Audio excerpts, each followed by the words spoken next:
नमस्कार साथियों, आप सभी का स्वागत है हमारे channel read topper Govind Soni पर।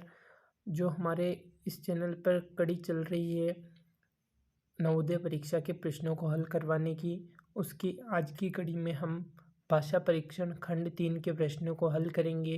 जैसा कि आप सभी को पता है, पिछले 2 वीडियो में आपने हमारा अच्छा सपोर्ट किया है। हम उम्मीद करते हैं कि इस आने वाले वीडियो में भी आप हमारा अच्छा सपोर्ट करेंगे, हमारे चैनल को सब्सक्राइब करेंगे। और अब हम शुरू करते हैं आज का वीडियो। जैसा कि आप सभी को पता है, पेपर में इस भाग में 4 खंड अनुच्छेद आए थे। तो पहला अनुच्छेद लाल बहादुर शास्त्री, जो कि भारत के पूर्व प्रधानमंत्री थे, उनसे संबंधित है, लाल बहादुर शास्त्री जी से। अब हम शुरू करते हैं पैसेज। लाल बहादुर शास्त्री भारत के रिक्त स्थान प्रधानमंत्री थे। तो रिक्त स्थान में पहली लाइन में लिखा हुआ है कि भारत के द्वितीय प्रधानमंत्री थे, तो इसका फर्स्ट ऑप्शन होगा 61 के अंदर ए।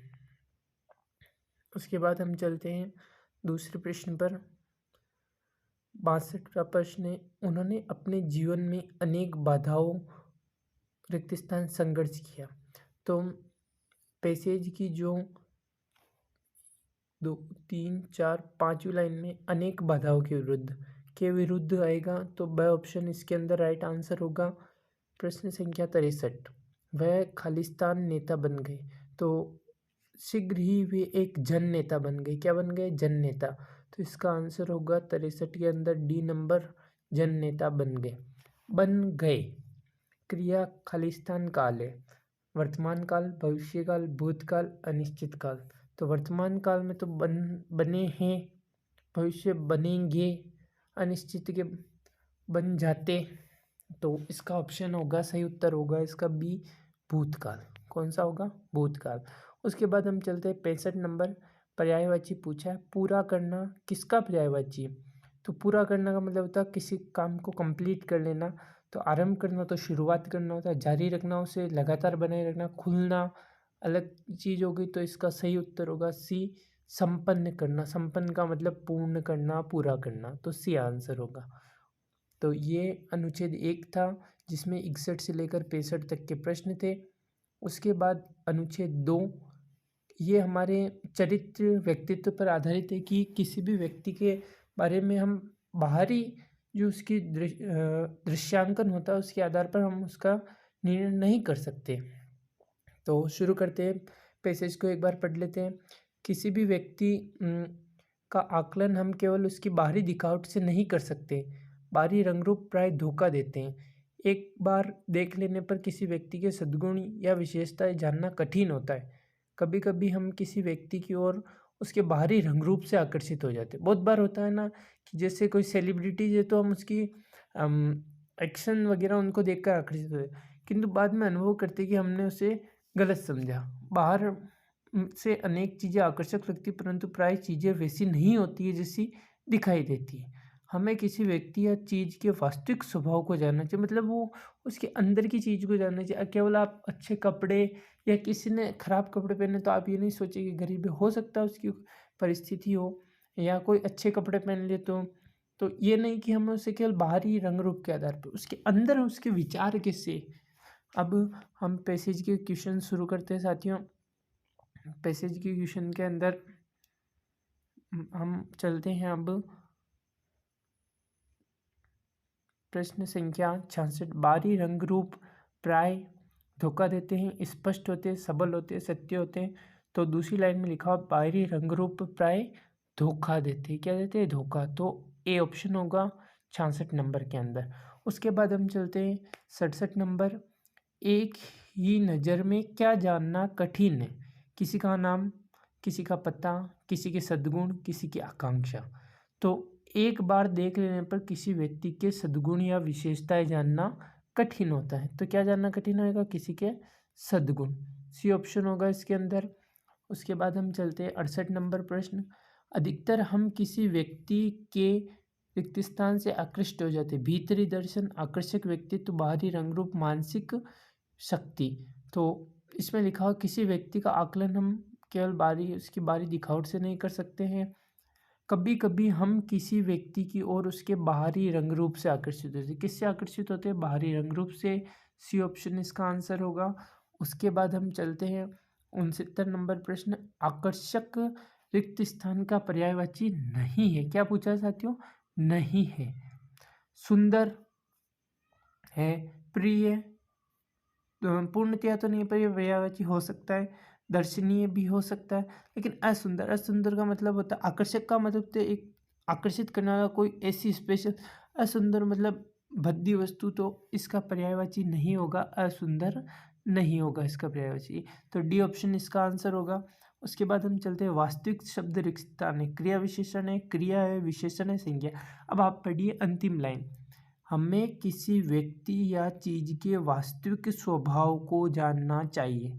अभी किसकी विशेषता बता रहा? स्वभाव की। और जो संज्ञा सर्वनाम की विशेषता बताते हैं वो क्या कहलाते हैं? वो विशेषण कहलाते हैं। और इसलिए इसके अंदर आंसर होगा सी नंबर 70 में सी, कि वास्तविक शब्द क्या है? विशेषण है। उसके बाद हम चलते हैं अनुच्छेद 3 प्रश्न संख्या 71। पहले एक बार हम अनुच्छेद को पढ़ लेते हैं।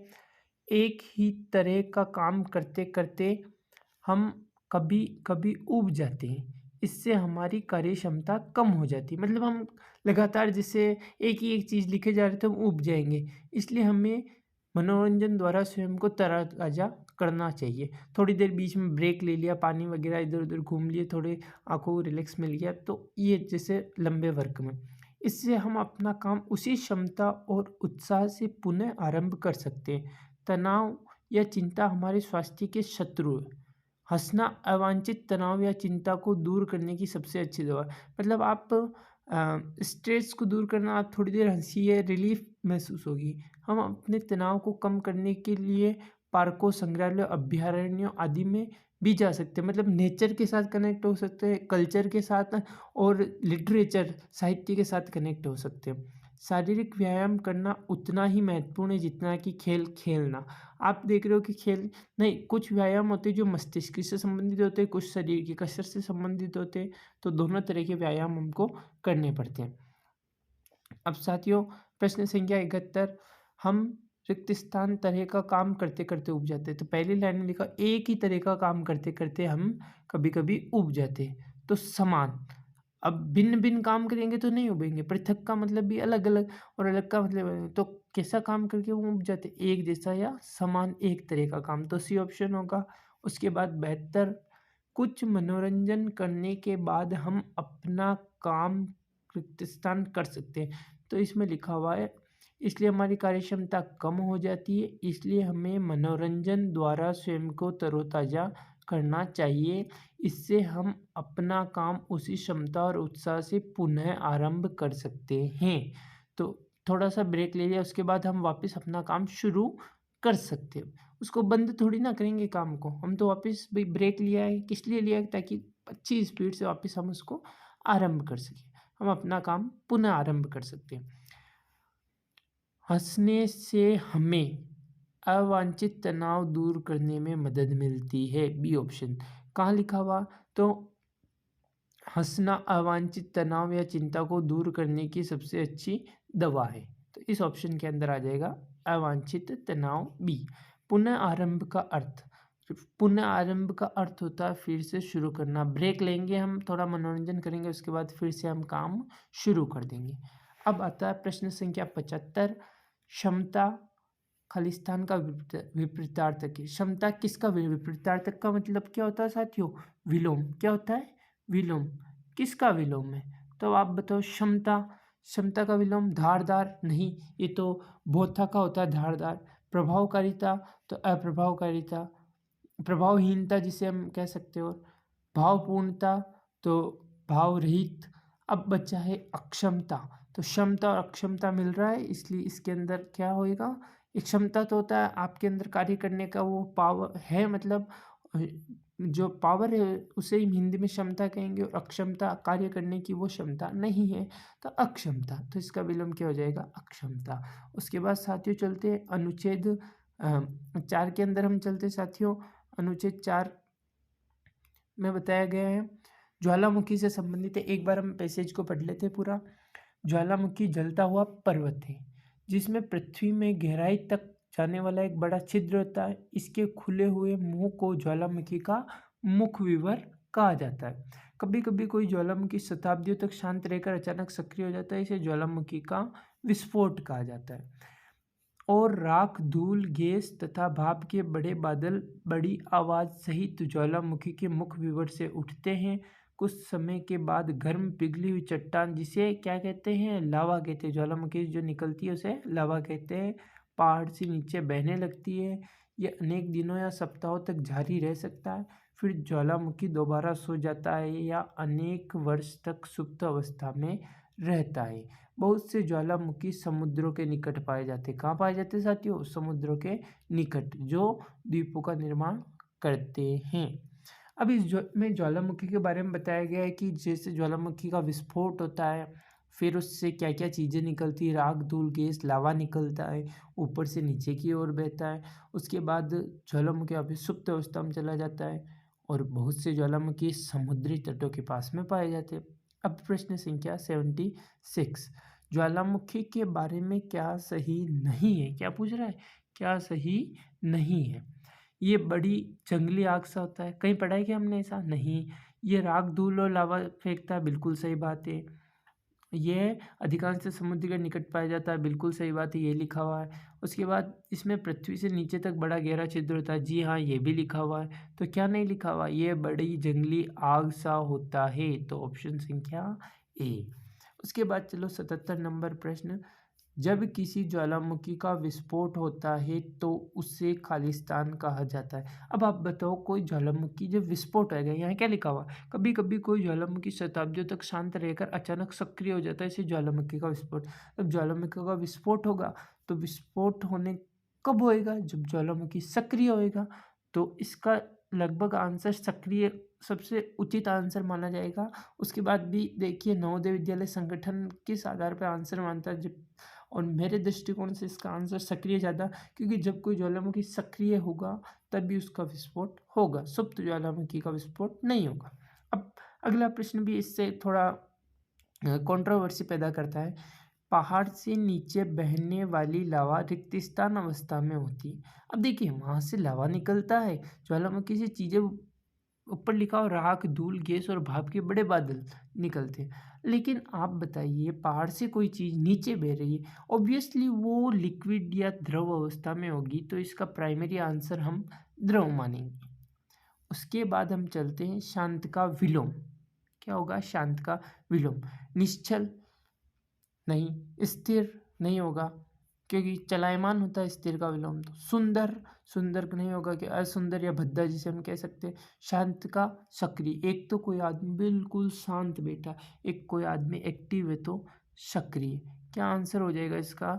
सक्रिय आंसर होगा, तो डी आंसर इसका सही होगा। उसके बाद हम चलते हैं प्रश्न संख्या 80, अनुच्छेद में प्रयुक्त सहित का अर्थ है।